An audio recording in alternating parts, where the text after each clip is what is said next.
Yeah, I figure we just record and Yeah, let's do it. What are we going to talk about today? How, because I have to the whole editing thing. I don't know how, I was playing around with it a little bit, but it's like I'll have to record the intro and then just save it as a file and then plug it in first. And like this, I'll just cut out and then we'll start when we start. right. Because we can edit this. You can edit it in many ways. I guess we could edit it outside of the program and then just upload it to that program. Yeah. Do you know how to do that? Yeah, because I can do it on my iPhone all the time. I do it all the time, and you can clip. Okay. It's just whether or not we're clipping certain parts. Yeah, like I can edit the beginning and end, and you can clip it together. And Yeah. I've just never done it heavily.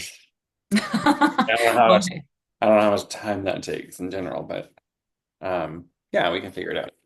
Well, again, my whole thing was there's probably not going to be a ton of editing because it's just an easy conversation, right? So Yeah, maybe there we go. Now we're bigger. that Cool. that's better. Okay. Yeah, so So today's our so you have you recorded the little intro? no, I haven't. I was gonna do that later. But again, too, I guess I should do it in Zoom. How do I do that? I guess I just record it in the software Yeah, I or guess. on the platform, We have to attach that every time. probably. But you won't have to record it every time. You just have to Oh, attach it every yeah, time. Because yeah. same thing. And then because that's why I figured I was laughing to myself. I'm just thinking, I'm like, okay, how can I do it? But then it's like I get those cheesy 80s answering machines, like, hi, you've reached Lisa and Joe, and I'm like, okay, no, that sounds kind of cheesy. So Well, then I went to a Tale of Two podcasts, and they don't do it. Just I think because Andrew's so well known now that they don't really have that intro anymore. hmm. He Well, just I'm okay not having one. types right in. I'm okay just jumping right in too. We could have the intro as like on the page, like the landing page, just what you've written. Hmm. Yeah, So, sure.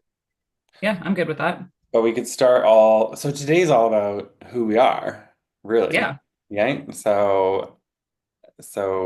And what RDH Canada is and what the vision is and why we've decided to start doing this. Hmm. And my whole process has been about making something that Canadian dental hygienists have. I attend a lot of stuff in the US. Hmm. I have a lot of US friends that attend all these conferences. I see them every year. There are a lot of American podcasts for dental hygienists.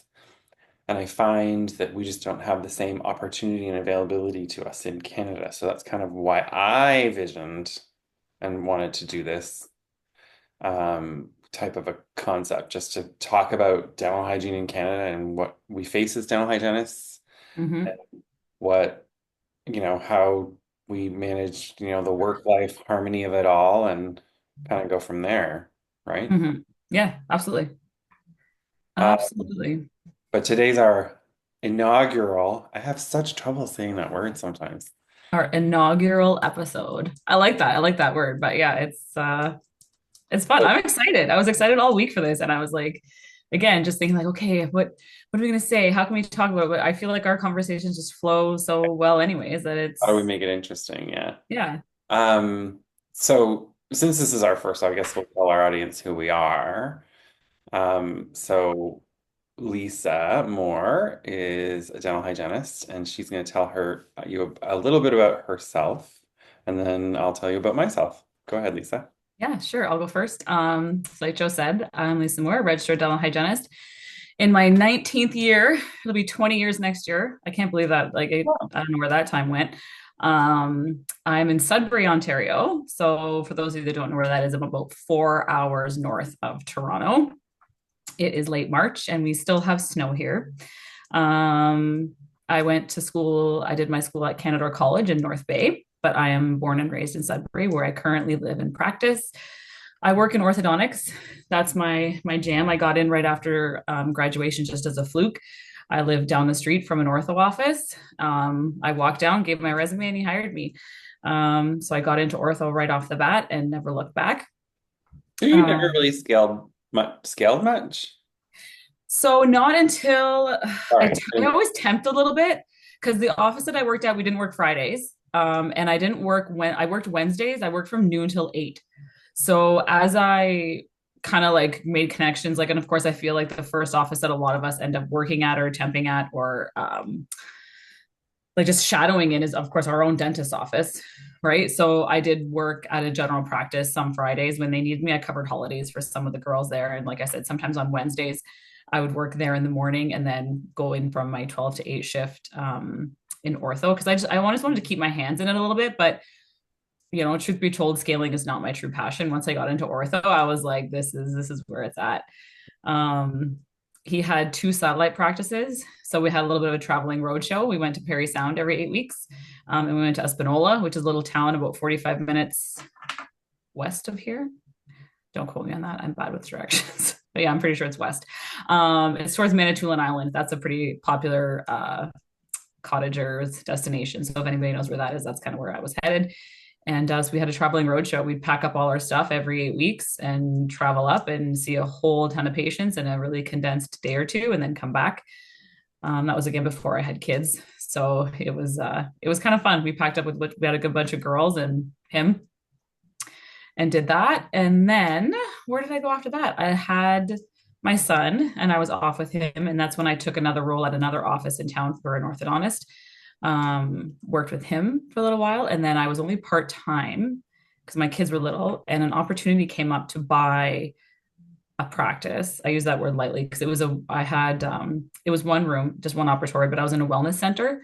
So there was massage therapy in there, there was osteopath, there was who else was in there, and then me, I was doing hygiene there. Um, Part time, a couple days a week. So I did that 2 days a week, and then I did ortho 2 days a week. And although I loved it, I always say it was the right place, but the wrong time. My kids were little, my husband was self employed, and I just did not have the time to go all in at that stage in my life. I loved it. I loved my patients or my clients, but I ended up selling it. I bought in 2014 and I sold in 2018. They didn't want my space. It was actually a local hygienist here in town. She works out of her house. So she bought all my equipment. And it worked out. So no regrets. I'm really glad I did it. And like I said, I love doing it and working for myself, but I couldn't put in what needed to be put in. Um, so I did that.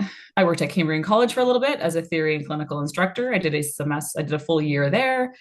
What else did I do? I worked for an oral maxillofacial surgeon for a brief period of time. That was more of an administrative role.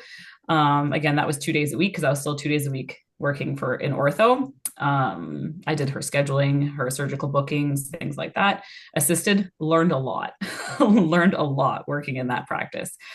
And then I got offered full time back at the ortho office where I was working 2 days a week. So I jumped on it, and Yeah, I've been there ever since. right on.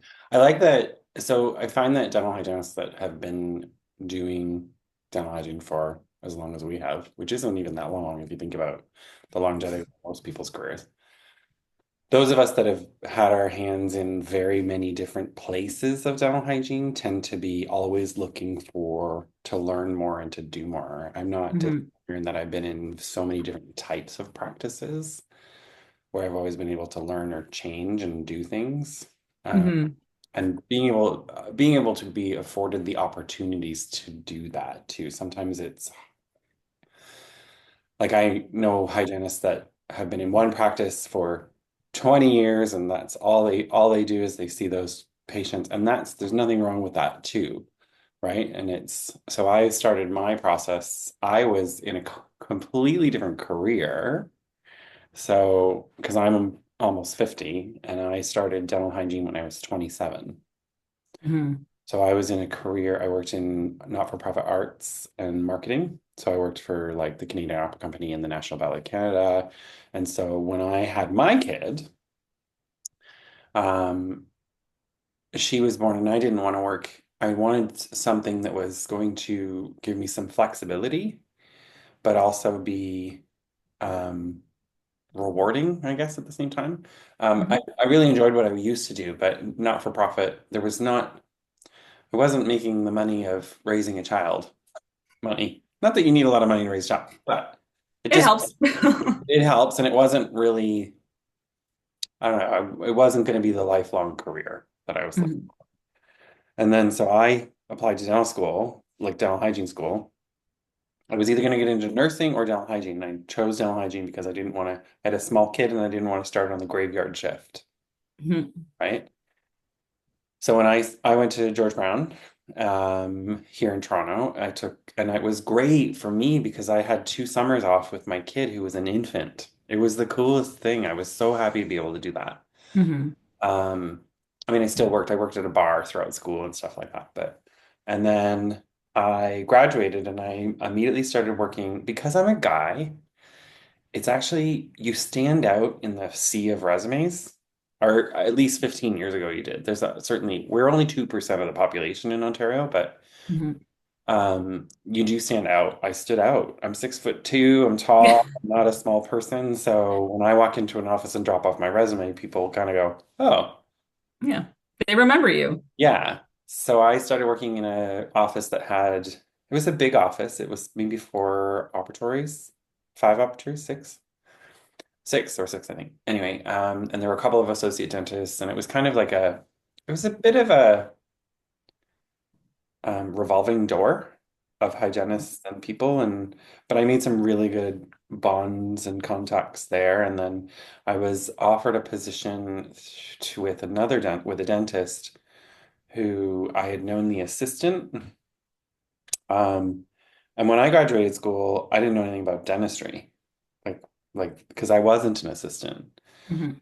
So I had connected with one of the assistants, and she had moved to this office, and the hygienist that was there that had been there a long time was leaving, so they called me, and I interviewed and moved over to that office, and I stayed in that office for 10 years of my career before I decided 10. Yeah, I was with that dentist for 10 years. Um, and never once did I think of ever opening my own practice. It was never something I wanted to do.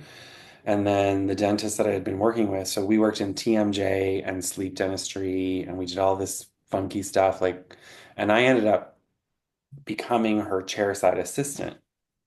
So I stepped away from hygiene.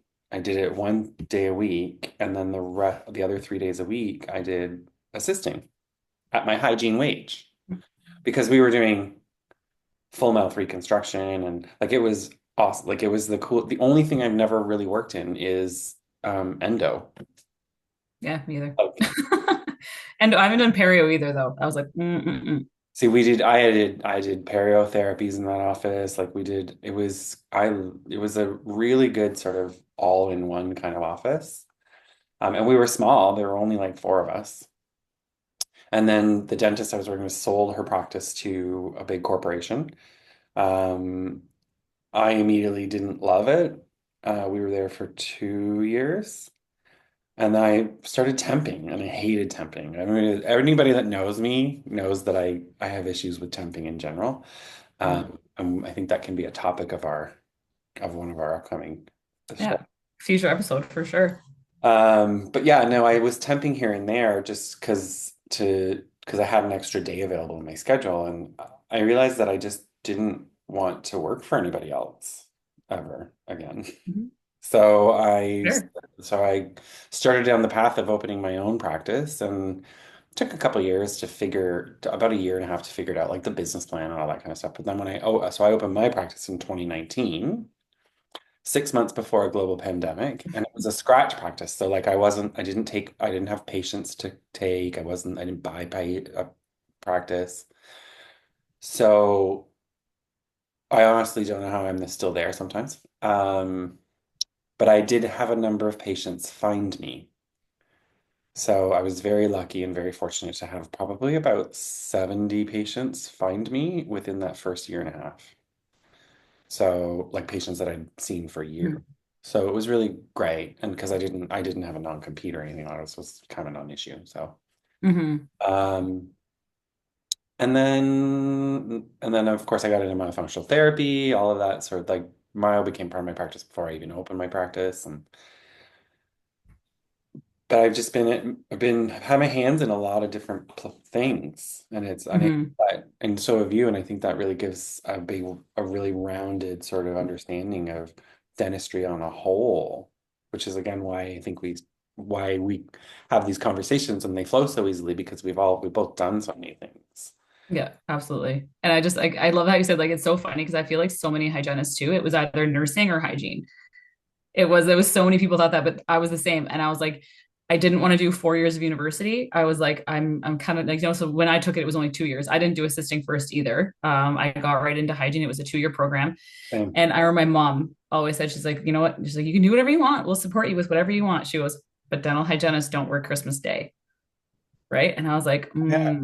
right. Like with, I mean, of course, like there's like a million places to go in nursing too. But like you said, you start off, you're working graveyards, you're working night shift, you're working Christmas Day, Christmas Eve, like you're working all the holidays. And I mean, again, it's not a big deal when you don't have kids, but I knew that was in my life plan too. So I was like, that's a really good point, you know? I think if I had known more about nursing, for me, it was about my kid and having something stable. But I think I don't know, I might have gone down the nursing route had I known a little more about nursing. I mean, I Mm-hmm. interviewed a couple of nurses beforehand, but I'd never understood. I didn't know that that a travel nurse was even a thing. So one Mm-hmm. of the girls I used to work with we actually went to George Brown at the same time. She was in the assisting program. She's become a really good friend of mine because we worked together at the very first office that we were at. We just happened to be like, you went to George Brown. And so we became really good friends. And she went back to school about 3 years after becoming a dental assistant. She went back to school for nursing and she's now a traveling nurse. I didn't even know that was a thing. Yeah, I would have never have thought that was a But thing. she travels to places like Nunavut and, the outer reaches of British Columbia and Manitoba, like across the country. They're paid very well. So she'll work like 2 to 3 weeks in an area and then she'll go to Bali for a month. Like it's insane. Yeah. She's very often said like she's kind of looking for something a little more permanent, like, but there's definitely some more flexibility in nursing than I thought. Mm-hmm. But I do like the flexibility of I had the luxury of always being in one office though. Mm-hmm. I've only for maybe a year of my career, I was in two offices at the same time. I, yeah, well, like even my story, I was in multiple offices many times. Like I had, and again too, when I was working 2 days a week ortho, I had 2 days a week at my clinic. I was at the ortho office. I was at Cambrian. That was a double duty. When I was working for the oral surgeon, I was doing double duty, and I even worked 2 days a week for one ortho, and then 2 days a week for the other ortho. Who like great, but he actually sold to a corporation too. And when he sold, he was like, anyways, and that's when I got full time. Hard to believe that was like almost 13. Well, oh my goodness, that was 2018, I guess I got full time. Yeah, I When know. you And now worked I'm there 4 days a week. when you worked for the oral surgeon, did you get to sit down? Did you see any surgeries at all? Like that's Lots the of surgeries. cool. Yeah, I lots of would surgeries. I I used was to kind of sit in on wisdom teeth extractions and stuff like that. Like I like loved doing that stuff. I was mostly like I said, I was most she had it was so funny. She had a phenomenal assistant who was actually that's actually a good story. She would be a perfect guest to have actually. She was a hygienist. She was working as her surgical assistant and she went to dental school. So she's a dentist now. Oh, cool. And anyway, she's super, super smart. And she was sick one day. Life happens, right? And the doctor looks at me, she's a female doctor, and she's like, well, you're in, like you're assisting today. And I'm pretty petite. I'm only 5'2". And same thing, the surgeon, she's a little bit taller than me, maybe like 5'6" or something, but a really petite like woman. She was only a couple of years older than I am, right? So she's in her late 30s, early 40s. And I remember she was extracting upper wisdom teeth, and she had that, I can't remember what it's called now. And she's like, her arm was just shaking as she's trying to like pop this tooth out. And I'm just like sitting there waiting, and all of a sudden, like with the suction, and boop, like I've never, you don't see that in school. They don't show you Yeah. that, especially because I never did assisting either. Right. And I was like, this is so cool. But holy man, like she was giving her like that. There's force behind a lot of that stuff. But yeah, any of more of her like advanced surgeries, of course, she would do in the hospital. So I didn't get to see those. Morgan, like the one that's a dentist now, did have hospital clearance and went in with her. And so she witnessed a lot of cool stuff. She was also part of a government funded program here for like she had cancer patients that had to lose pieces of their jaw, like reconstruction, like really, really cool stuff. That's cool. Hmm. I think the coolest thing I've ever seen was I remember seeing an extraction. It was a wisdom tooth extraction that was abscessed. That was pretty cool. Um, I had a patient that had to have an extraction and because it split right in half. That was really neat. Like Hmm. there's a lot of cool stuff that I've seen. Of course, I've done full mouth reconstruction, chairside and stuff like that. So, but I've never done endo or anything like that. But I've never seen anything really like outrageously crazy. I remember I was assisting and we were removing and doing a crown removal, and the crown, as the doctor was drilling through the metal and porcelain, the crown flew off and lodged into the patient's soft palate, and we couldn't get it out. So she had to go Oh, to perio to have it removed, surgically removed. wow. Yeah, I mean, she didn't even know it. She was like, I think something's up there. Like she didn't really notice it, but Wow. it was pretty, that was kind of the scariest thing I've ever experienced. I think the weirdest thing I've ever experienced was a surgical patient, like at the ortho office, went and had like orthognathic surgery, upper and lower jaw. And she comes in for like her post-op, like to us at the ortho office, and she's like, yeah, everything's great. She was in really great spirits. She's like, but I don't think this is supposed to happen. And she could move her whole maxilla, like the screws let go, and Oh, it was like floating. I thought the girl at the front desk was gonna pass out. was she in pain at all? No, she says it wasn't painful, but it was just like, So they had to go back. I assume they had to go. oh yeah. He's like, you need to go back to the surgeon like yesterday. I was like, Wow, that would be so creepy. so yeah, it looked like something out of a horror movie. But anyways, I mean, thank God she was a great sport about it, and she went back, and they had to go back in and redo it. But I was just like I said, I thought the front desk was gonna. She was just like when she moved her whole maxilla, it was like, yeah. I But often think that the admin staff should sit in on things more often too. That was my thing when I was because again we don't talk about the sales of like how not the selling point of dentistry, but we don't talk about the fact that it is a business in dental hygiene school, really. mhm. So you're kind of as a dental hygienist when you graduate, you're kind of expected to know how to help a patient want to do their treatment. I don't Mhm. say the word sell, but you're supposed to kind of know your dentists are expecting you to know how to talk to patients. And I had no idea how a crown was even done because Yeah, like we're not taught that. Like we're taught dental materials and we're taught sort of the understanding of it, but I had no clue like what work went into creating a crown. yeah, same. So I my very first job, I wanted to sit in when I had like an hour break or a patient didn't show up. I would try and sit in with the dentist just to see what the hell they were doing. And I was really lucky that I had another dentist at that practice. She was younger, and she was because a lot of the associates at that practice were like just graduated associates, where she'd been out a few years. Because a new dentist does not want anybody sitting in on the crown prep that's going to take them 2 hours because Yeah. that's how long it takes them when they're new. Whereas she was like, yeah, come on, sit in. So it was really cool. And then the dentist I worked with for a long time, she was incredibly efficient in crowns because she always had the right tools for it.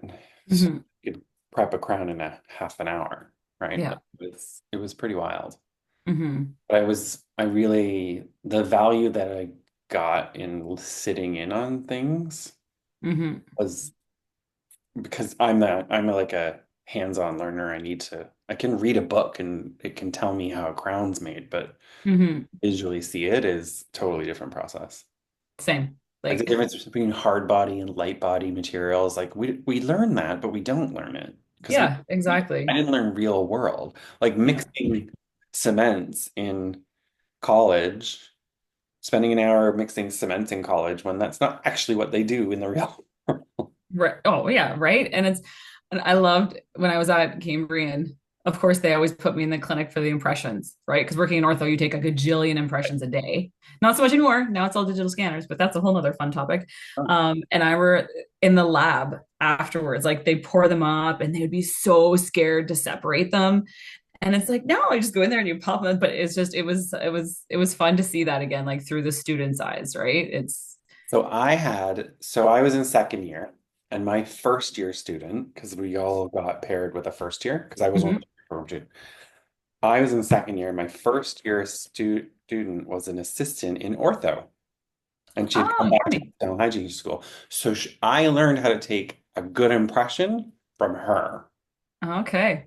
So that like in a good alginate impression. Because I remember being in school and you put the alginate in and you put it in way too early. So you're waiting like 20 minutes or however Forever. forever. She's Mhm. like, no, you're putting that in way. I had to take an impression on her. She's like, can I show you how to do this properly? Yeah, yeah, exactly. Like here, you take your fast set and you use the hottest water you can. Yeah, it was so great. So now I take in my office because I don't take a ton of impressions in my office. So I use because I use PVC. I don't have a Okay. scanner because it's not Yeah. worth it for me to have a scanner, but I use monophase to take impressions just because I feel like if I'm pouring it up and something happens that I never have to have the patient back. It's a little Yeah. more expensive, but it's definitely there's a value to it. Oh, for sure. To Yeah. it. But I remember you'd have to do those for the Invisalign impressions. yeah, yeah, And yeah, it had to be the PVC, right? They had to be because you were mailing them away. yeah. And yeah, I remember taking those too, and those were, and I remember it took forever for it to set. It was like 4 minutes or something for this stuff to set. Like, thank God Invisalign were mostly adults at that time. Like, we didn't do it. Like, Invisalign for kids wasn't even a thing Right, back then. right. Well, I Um, I got pretty good at my PBS, my monophase impressions. I could have them only in there for about 35 seconds, 35, okay, yeah. maybe a minute. Because like there's a way to get it in there and it ends up giving you a better impression. And if Oh, yeah, for sure. yeah, because we were doing full mouth reconstruction and we didn't have scanners and the Yep. impressions had to be perfect. Yeah. Couldn't have any errors with it, and so yeah, Same. I remember doing them like just mixing alginate by hand with the rubber bowl and the spatula. And then the office that I went to had an alginator. So yeah. like it's like a mix master for alginate, right? Like the bowl is mounted and you push a button and the bowl spins. And I was like, where have you been all my life? Like this was such a game changer to have that, right? And then it's just like the little things. And now we have digital scanners. Like I never thought in the span of my career we would That, have digital scanners. yeah. Like that wasn't even a thing. Like we were still developing x-rays, right? Like in the dark room with all the chemicals and It's all really that. funny. It's so funny because there are dental offices out there that are still doing that. Hmm. And Because paper charts. and paper charts, like, and I'll read because you're on all these different groups and questions will come up and it's really interesting to think that like my practice is 100% digital. I don't have any paper at all. Um, and then, but to think, I don't know if I could. I remember temping once a few years ago, and it was paper chart, and it was like the odontogram hadn't been up on every patient, hadn't been updated like as a complete update ever. So it was literally red and blue pen everywhere, Yeah. like things filled in, and I was like, and it. I remember literally being in this office going, this doesn't match what's in the patient's mouth anymore. Hmm. Like and that again, another reason I opened my own practices because when I was temping, I was like, not that my practice is perfect and none of us are perfect, but the messiness of other Hmm. offices really kind of made me insane. Because so then Yeah. like until, I don't know if I'm ever gonna find another dentist that I can work with that isn't organized. That because they all seemed so unorganized when I was temping. Yeah. So It's so funny. I did like about a year ago, I did a total spring clean at my office. I just took it amongst myself because it was just like little things, like drawers were so full of stuff. And I'm like, why is this in here? So like I went through like cupboard by cupboard, drawer by drawer. Like we don't work Fridays. So this is when I would go in on a Friday and like I would spend like 3 hours And every Monday, my boss would come in and there'd be a box of stuff in his office. I'm like, can I throw this out?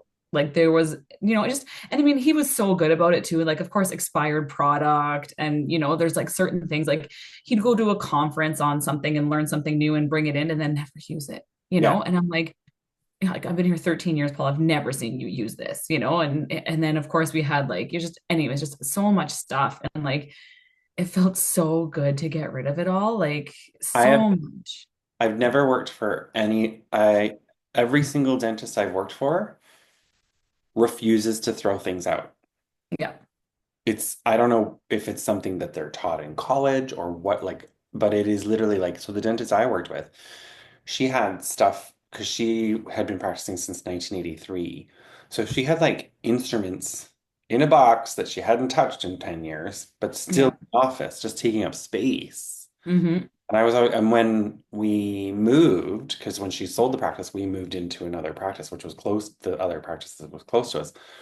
We had to pack it all up.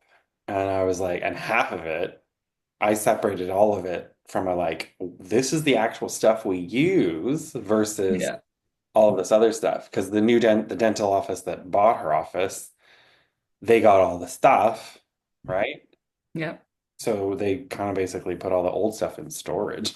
Because Yeah. Like why? Right. Like even our two we had, because again, ortho office. So we had a ton of alginate trays, a ton, right? Like impression trays. And so, I mean, we kept a couple, like for in case of emergency or whatever, like some of the common sizes. And I reached out and we donated them to the college. yeah, that makes Actually, sense. there's two Yeah. colleges, right? And like they appreciate it. And it's like I'm like two Rubbermaid totes full of impression trays, like because that's how many, like all the different sizes and brands. And of course, out of those two tubs, we probably used, you know, 50 like rotating through, right? Which are like the maybe 20 that we actually kept. Like we have a couple in the drawer still, but it's like, why are we storing this stuff? I definitely have things in my office that like I've got the Shrenomecker trays that but you only use certain sizes. But of course, when you buy them, you have to buy all the sizes at once. Hmm. So I'm kind of like, I don't need them, but they're just sitting there. Yeah. I have some restorative equipment that I don't really use, that I don't need. There's nothing wrong with it, but I keep thinking, oh, I should just sell it because I don't think I'll ever have a dentist in my office again. But it's just sitting there. Yeah. You never know, right? Yeah, Okay. no, that's true. But I tend to do a pretty good deep like clean of my office at least once a year. Yeah. Reorganize the drawers, and I'm actually thinking about getting rid of my second operatory and turning it into. So I have two operatories in my practice, both with dental chairs. I do myo in the second op, so the dental chair that's in there gets used maybe once or twice a year. Hmm. Yeah. So I'm thinking of actually getting rid of it and just creating a more functional myo space in that op. Hmm. I really need it. The only time I really use it is when there's a dental hygienist that rents space for me. She works kind of like an associate in my office. And she's in maybe once a month or so. So it's nice to have two chairs then. I'm struggling with wanting to get rid of it, but Yeah. Well, it's also like even me, like I help out usually about one Friday a month. I'm in with a friend of mine who's also a practice owner here in Sudbury, and I just help her. She was bugging me for years to go in and help her, and I was like, Nancy's like, I don't like I'm ortho, like it's not my thing. Anyway, so finally, she was really stuck. So I'm like, okay, you know what, fine, I'll help. And you know what? It's just I love it. Like I go in, like I said, I do my one shift a month. And it's so chill. It's a totally different vibe. It's just, yeah, it's so much calmer. It's not that rush, go, go. Like, well, especially like I said, me in ortho, like I see our office is we have 6 chairs, three hygiene. Well, actually four. He hired a new one. She's a new grad, so she's not really considered a full-blown operator yet. Like she's not fully trained. And then we have a dental assistant that did her advanced skills. So it's kind of nice. So they kind of share a chair because the dental assistant with her advanced skills, of course, can't do everything a hygienist can. So that's when the hygienist kind of helps her out. So they kind of share a chair. And we see like 80 to 100 people a day in like an 8-hour day. So it's go, go, go. Like we are nonstop. So I mean, it's nice to go to the independent clinic, and I work 6 hours and see four people. Yeah, It's like it's just such a different change of pace. it is a very different. I think we all take pride on that. I don't know that, like, there are definitely hygiene offices out there that are like go, go, go, but I'm pretty chill. I get a lunch every day. Hmm. I can put buffer time on appointments if I need to. I can put, like, that's the one thing I really like about being able to have the autonomy and the choice to do my own thing. Hmm. And working, it's a hard decision to make, and I think more dental hygienists are going to be doing it, hopefully. And I mean, if I have anything to do with it, they will. Um, Which I feel like is another great episode topic, right? To just dive into the whole like practice ownership yeah, realm. oh, for sure. Yeah. But and there's so many things I would have done differently, which we can talk about on that episode. There's so many things I would have done differently, but the I find the ability to be, because you read it on the blogs and you read it on the Facebook groups, and dental hygienists seem to be oftentimes really unhappy and then unhappy about working a 12-hour shift with no break and not enough time to write your chart notes and not getting paid for that hour after to write your chart notes and all that stuff. And all I think is, if you work for yourself, you get to. Hmm. Like, I got all that time. I mean, I might not bill $5,000 in a day, Yeah. but my sanity is worth the difference, Right. And right? that's another reason why my motivation behind doing this show, right, is because I just feel like there is so much negativity out there right now. Like on the Facebook groups and on the forums, it's just people, they're like hygienists are just burnt out. They're Yeah. feeling, overwhelmed and underappreciated. And it's like if we can have this, our little 1 hour a week when we have some great guests on, just to inspire to know that there's more out there than that. And it's, and how to make even if you feel so stuck in your office, how to make your own office better. Yeah, well, how to bring value to your own job.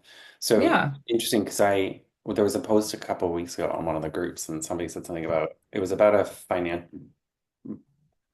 it's about how much money they were being offered an hour for a new job or something like that. And everybody was saying, no, that's way too low. You should be getting this, the hourly wage. I think it was a smaller community too, like a smaller town in Mm. Ontario. So the wage is less. And I said, and there's dental hygienists that were posting, like, I've been working with the same doctor for 22 years and I haven't had a raise in 22 years. And like, and there's a negative sort of side of that, but if you were really upset, you would be leaving that office. And the Yeah. reality is, like, I worked for a dentist for almost 10 years. I worked for her. I got one raise, I think, but she paid for any educational opportunity I ever wanted, Yeah. ever. So Yeah. she saw the value in that. Hmm. So that, because in turn that brought it to her office. So I think there's different ways that we as dental hygienists need to approach Yeah. Like things. I liked the one, I can't remember if it was I think it was a book I was reading, and it talked about like how to ask for a raise. And this relates to any profession, not just dental hygiene. Yeah. And instead of going in and asking for a raise, it was how can I increase my compensation? Right. So you're not necessarily asking for a raise because as soon as you say raise, certain bosses might get defensive, and it's like in our, like give me a continuing education allowance, pay for my license, Yeah. like CDHO, it's expensive, Yeah. like, pay my license, especially if you're only working at that one office, like you're only working for that one person, you Yeah. know? When I originally left the first office and I said I was leaving, the dentist that I was working for, he said, well, I'll give you whatever they're offering you. And I said, well, you should be paying me that already then. I said, well, and she's also going to be offering me education and things like that. And he said, well, I can't do that because if I did that for you, I'd have to do it for everybody. So that's the other problem, is that when you have, however, if you've got 10 hygienists working in your office, because it's very often that people are like 2 days here, 2 days there, 2 days. Yeah. So that means the dentist that you're working for has more staff. Yeah. Like, if they're open 5 days a week, they need two or three hygienists. But if they only ever focus, and I guess because my perspective is so different because I was the only hygienist in the office for a long time. Hmm. So But if a dentist commits to one hygienist in their office, then they don't have to give everybody raises. Do you know what I'm saying? Yep. If Yeah. it, Oh, exactly. and I don't know where that happened in our world. Like it's a dentistry thing. It's a kind of universal everywhere. Yeah. I think it's very similar in the US. But it doesn't like I just don't know why we don't all work for one dentist and just work 4 to 5 days a week. Yeah. Yeah. I mean, yeah, again, too, I mean, it's funny because I'm in Sudbury, it's a smaller town. So, and I laughed because we had a lunch and learn. I can't remember what company came up and they were doing a lunch and learn with us over lunch. And they said, oh, yeah, and they made a comment about our Saturday morning patients. And we just all started laughing. And the rep's like, what, you guys don't work Saturdays? And we looked at them, we're like, we don't work Fridays. Yeah, I Like, know. it's it wasn't a thing, and even where in my town that I'm in now, some dentists, I want to say most do at least one evening a week to like seven Yeah, maybe, but a lot of them Fridays, like if they're open on Fridays, they're done at 2. yeah. Like there is not a single dental office here that's open Saturday or Sunday. And it's, That's wild. it's yeah, no, it's not a thing here. So I mean, I think that's why in my town it's more common to be with one office because they offer you a full-time job and that's it. And I guess, like I said, you're like I said, the one off the ortho office I worked at, the Wednesdays we worked noon till 8. But we had Fridays off, Right. and that was only for the winter. In the summer, we had summer hours, and then Wednesdays were the same thing, like 8 to 4 or whatever they were. But yeah, we never worked, like I never worked Fridays, let alone Saturdays, right? Like, and so I I think work, that's why I have a different perspective, is because from where I'm at, a lot of the hygienists that I know, anyways, are only at one office. right. And yet in Toronto, it's completely opposite. And Yeah. here, like there are offices open in Toronto on Sundays, a lot of them. Because if they're in a mall, like the one in the Eaton Center is open on Sundays for sure. Because I walked by and I was like, it's Sunday, why are they open? Mm, And then I find like every most offices in Toronto are open on Saturdays. And again, it's turned it around to like catering to the customer, not so much. So my hmm office, I'm open Tuesday, Wednesday, Thursday, and I stay open late one night a week, and then I'm there alternating every other Saturday. hmm But my patients know that come June, July, August, I do not work Saturdays. Yeah. So that like I worked last Saturday and I had to book a patient back because they were due back in July for 3 months. And I was like, well, I'm not here on Saturdays in the summer. And she was like, oh. I said, so you'll have to move it to a Thursday or another day. I said, I'm hmm late on Wednesdays. She's like, okay. So, and a colleague of mine, a friend of mine who has her own practice, she started working Friday. It's like she had Saturdays open when she first opened, and she just eventually started working less and less Saturdays. And now she doesn't work them at all. And her patients, you train your patients to do That you, this, right? it's so funny. The first ortho I worked for, he had it. He called it PIT, PIT, and it was patient in training.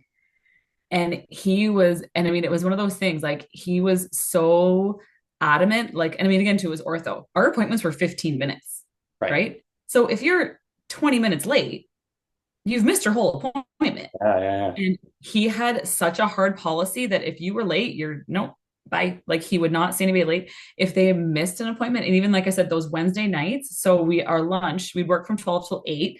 So our lunch would be from 4 till 5.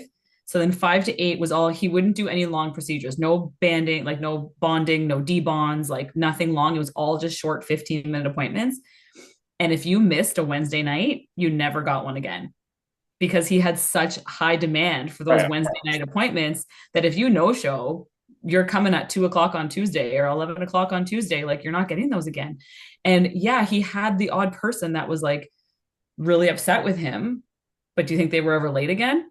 No, Like that's the thing. Like they again, were never late again because now they had to wait. And let's just say if they were late, they weren't booked later that week. They were booked like 8 weeks out or 6 weeks, I guess, at the time. We were booking every 6 weeks. So right. his schedule was full for 6 weeks.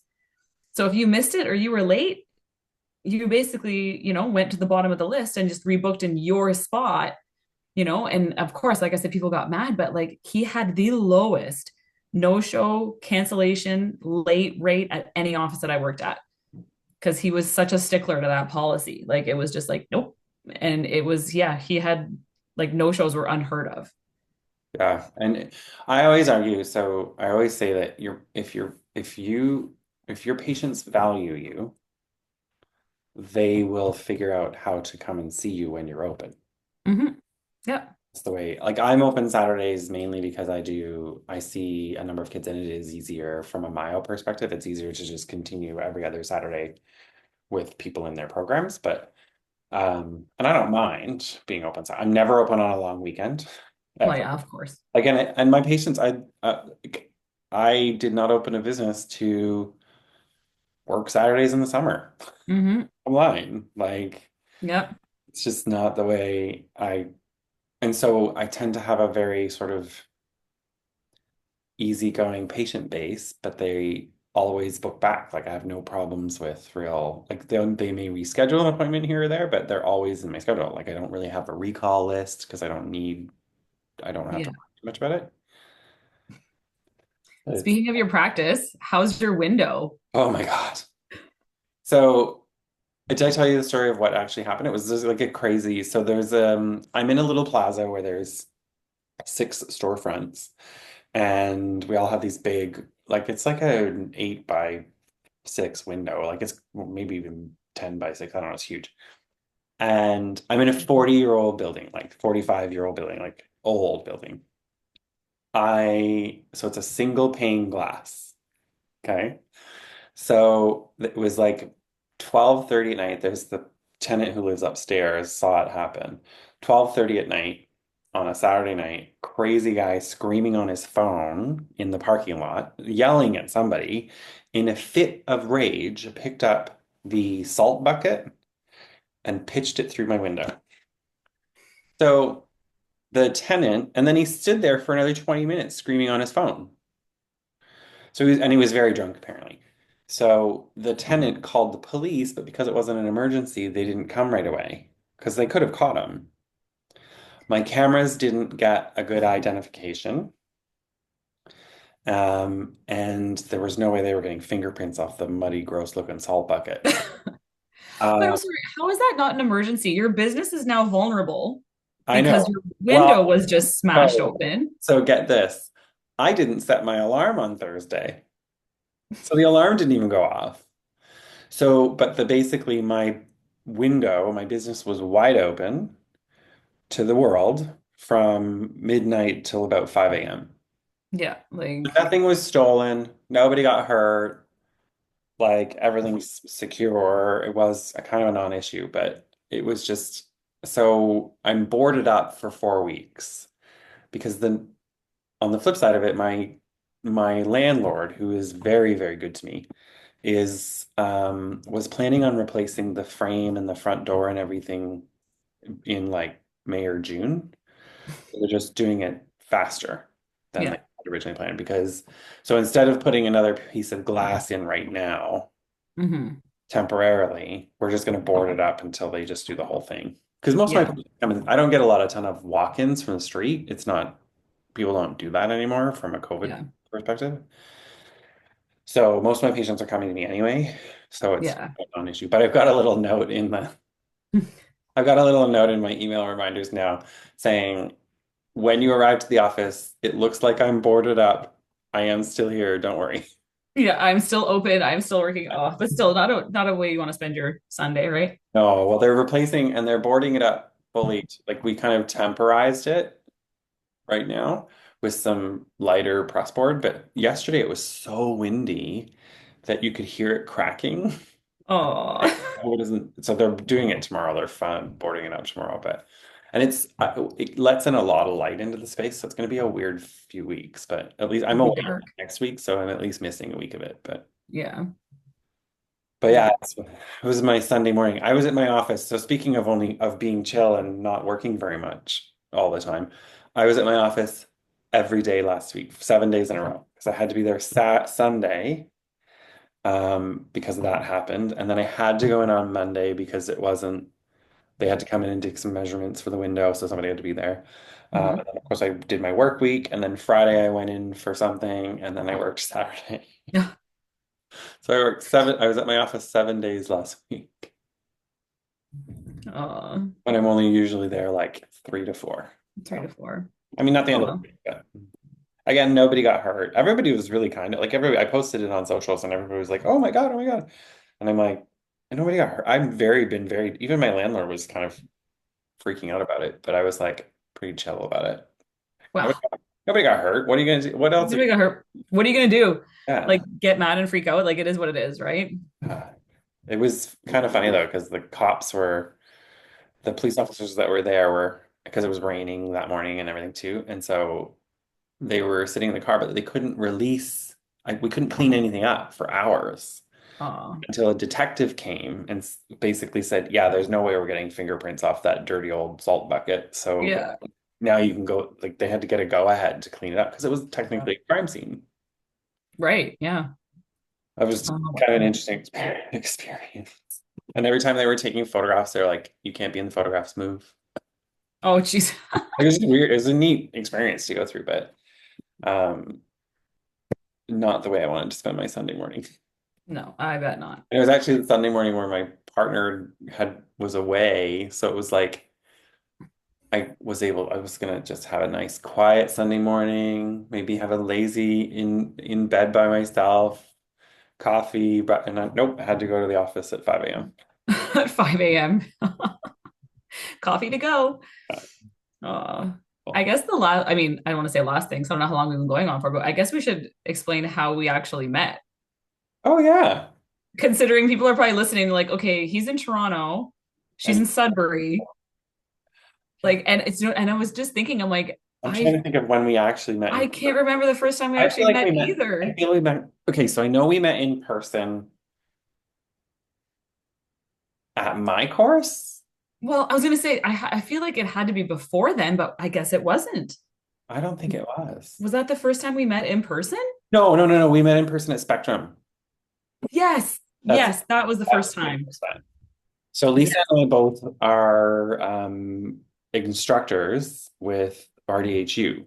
So RDHU Inc. is a continuing education company that here in Canada that runs a number of continuing education programs across Canada. A lot of it virtual, but a lot of in-person experiential. The RDHU is very much about hands-on practicing and things like and education. So Lisa and I both work. Lisa does the ortho program and I do the myo program. And but we both met at a Spectrum event here. Mhm. So Palmieri Publishing puts on an event called Spectrum every year in October, and it's a free education day. Um, and then the hygiene side of it, Lisa spoke on ergonomics and I spoke on myo. And Mhm. that's when we met in person. I don't even know if we'd been on any meetings prior to that. Yeah, like I don't even know how we like when the first time we actually it must have been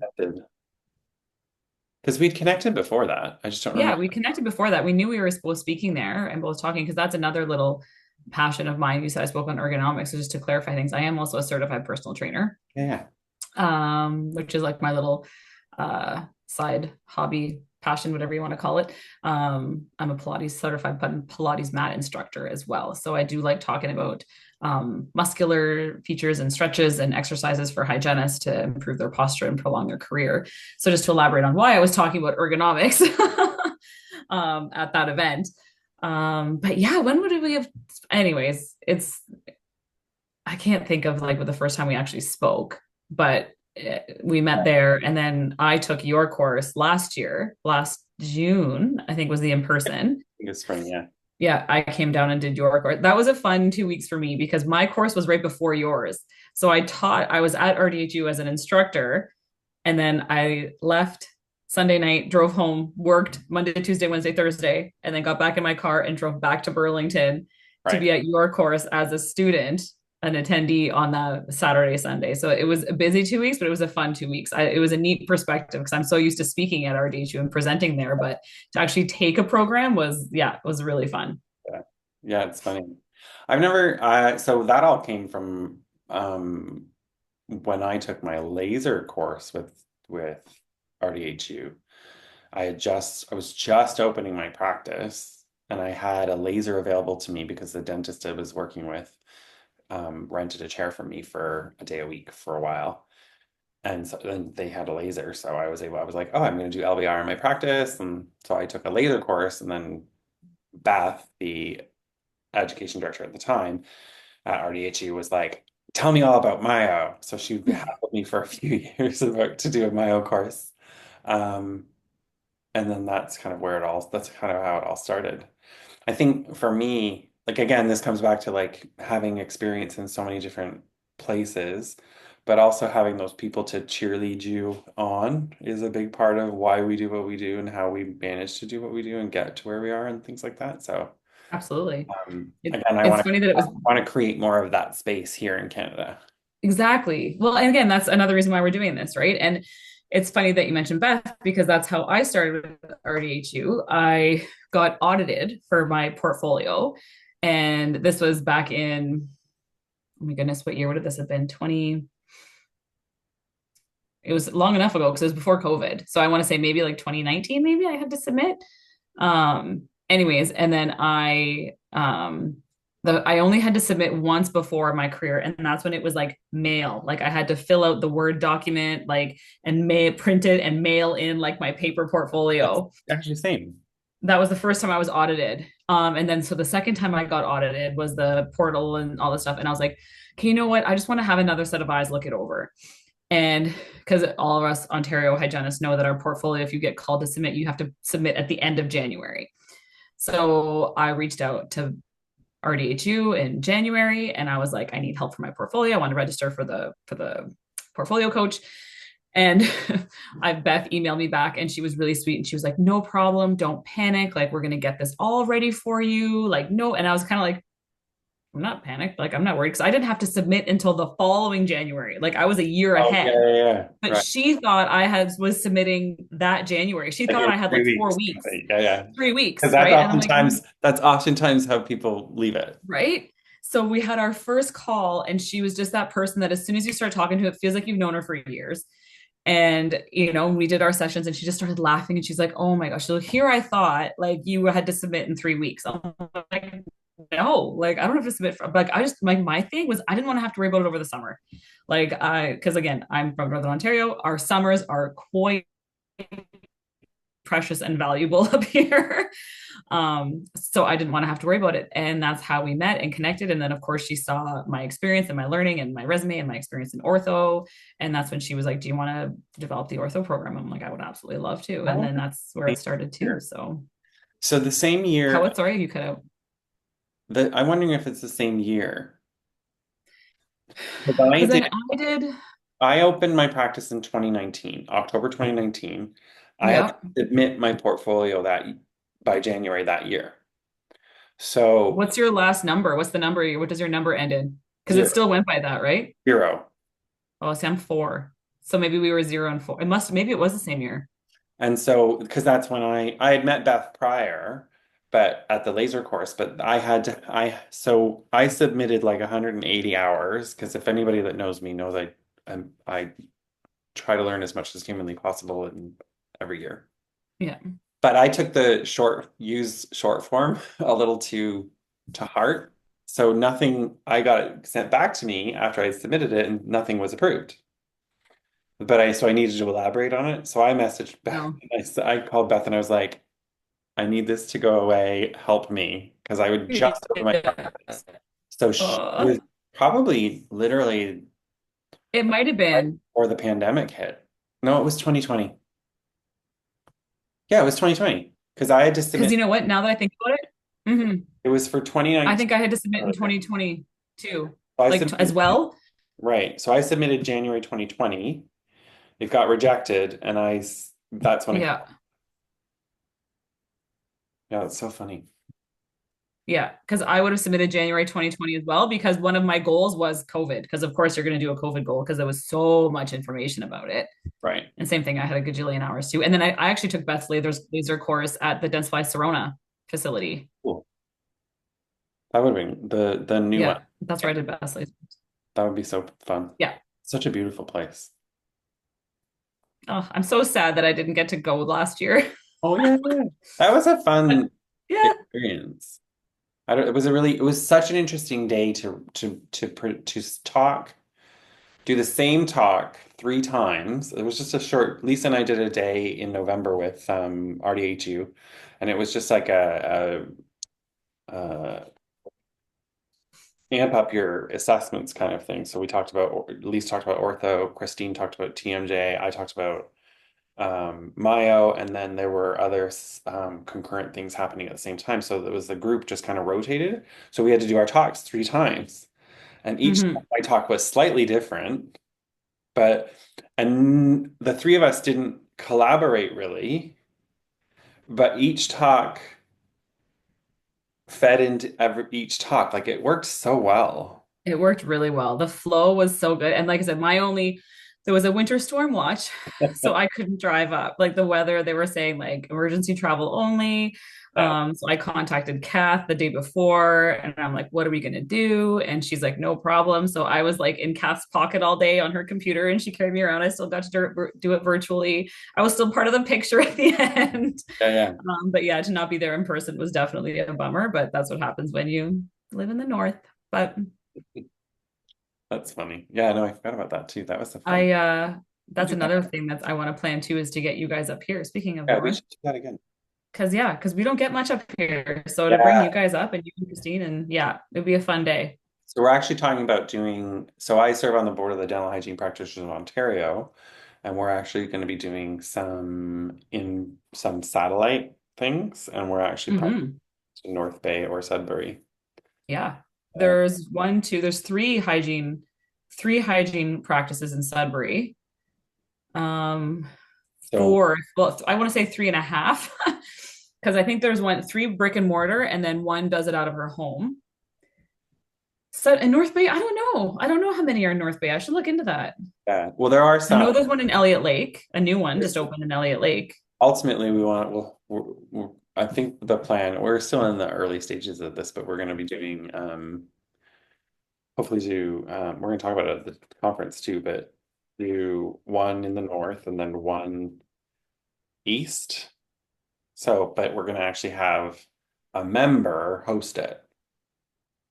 So, Oh, that's fun. but it'll be open to everybody. So the concept of, maybe talking, just simply doing a round. One of the things that we do at the conference that's really popular is the round table, where it's just kind of like a free space to talk about challenges that hygiene practice owners face and challenges of opening a business and all those kind of things.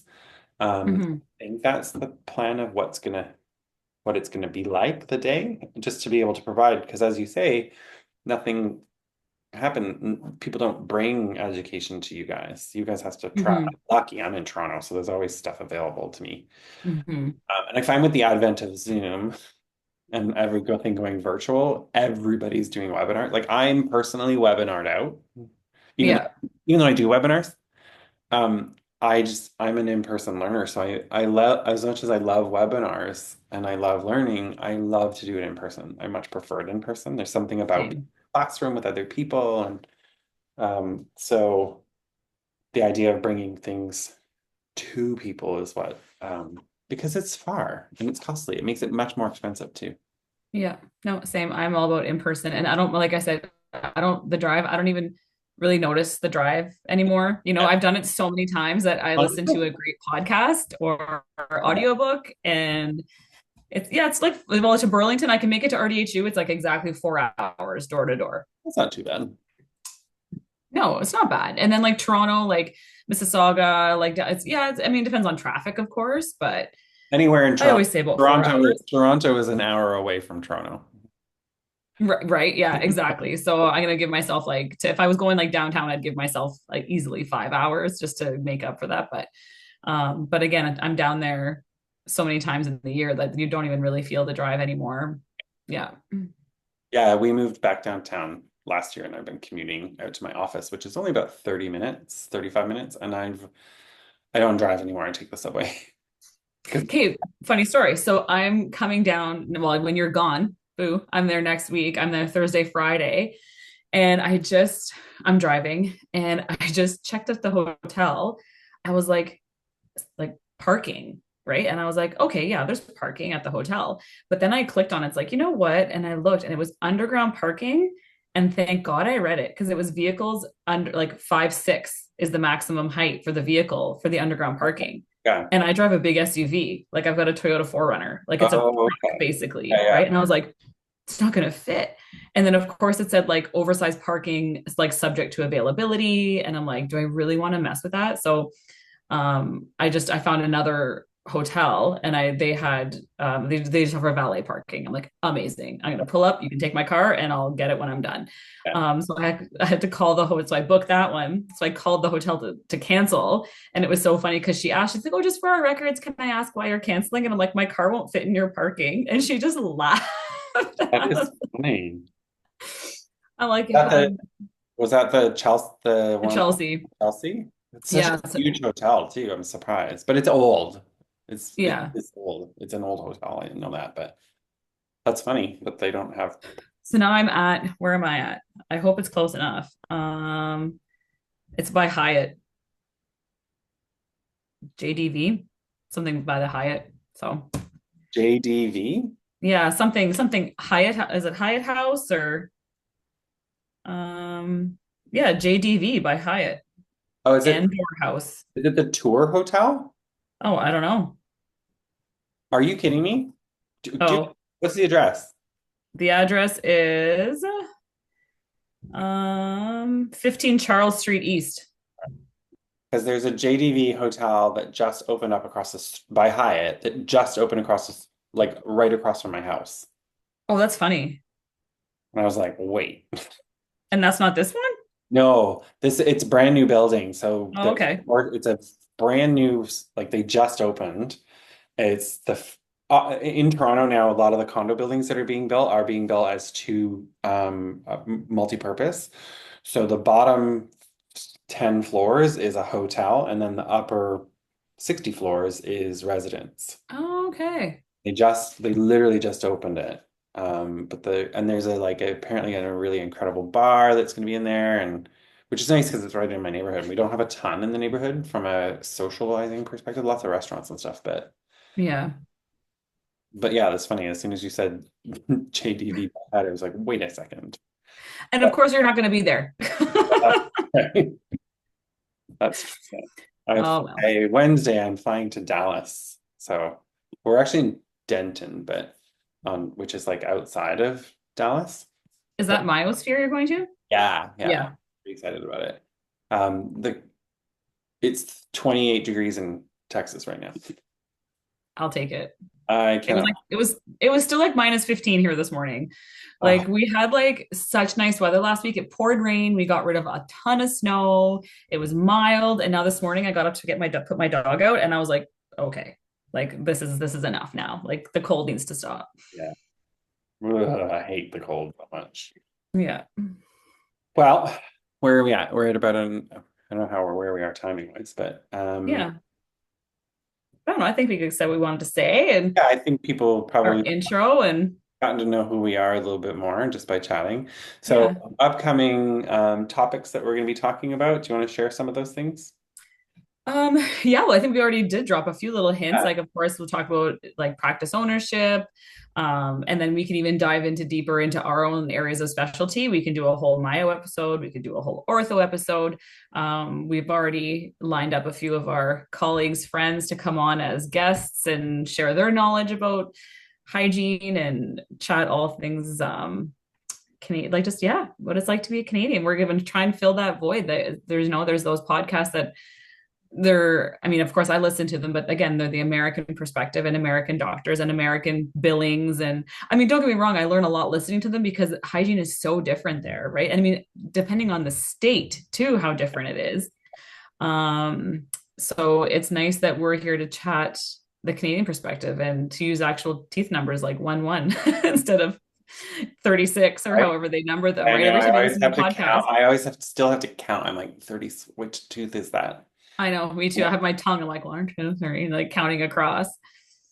I was at a conference last year in July, under one roof, and there was somebody who presented it was uh, a graph of each type of act, like what dental hygienists can do in each state, Hmm. which I thought was really cool. The majority of them can do local, like most of them can do all of the same things, but when it's really hard for dental hygiene. I think it's hard for American dental hygienists to remember who can do what in what state because it's Oh hard for yeah. us. There's only 10 provinces in our territories, right? Yeah. I find it really hard to remember to know who can do what where. Hmm.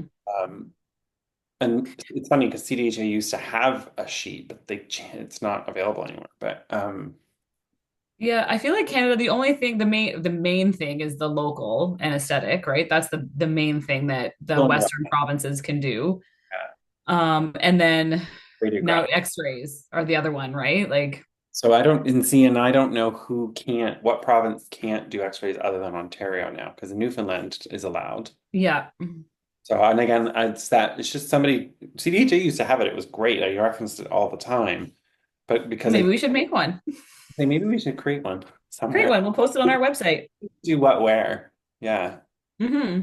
The website is coming. I'm slowly working on it. It's pretty straightforward though. It'll just be like a who we are and Yeah. we're probably gonna. I've started creating a little page of resources for Canadian hygienists too, just like where to find information, Hmm. links to those important things on CDHA or other places, just resources. I've started kind Yeah. of go to the resources page. Um, so And our come, Instagram too for upcoming yeah, episodes and guests and just where we're at. The next episode we will be together yes, recording it at DHPO, so that's going to be fun. I'm looking forward to that. we're gonna do a little fireside chat, which I'm kind of Yeah. excited about. Yeah.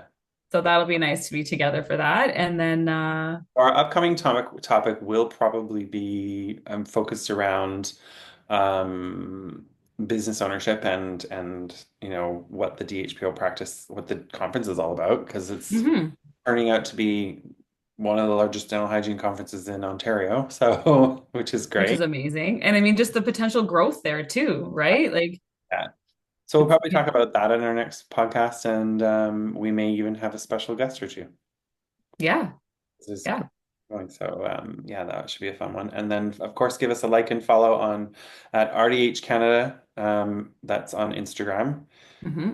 That's our only handle right now is just Instagram at this point. We're not, but there's only two of us, so we're building it slow. Yeah. More coming. YouTube will be in there soon Yeah. too. Oh yeah, So you can see us as well as listen to us.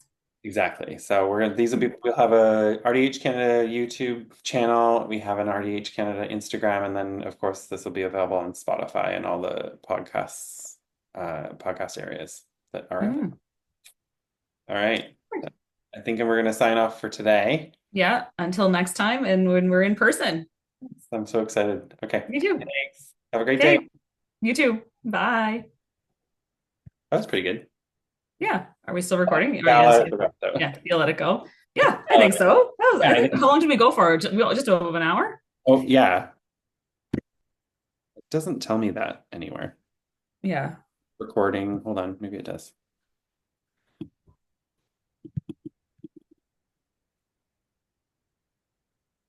It's weird that it doesn't give me the timing of it all. That will be fun though. So when we're at DHPO, we'll get and then yeah, we could easily have like Christine pop on or Kath or mind you, if we're talking practice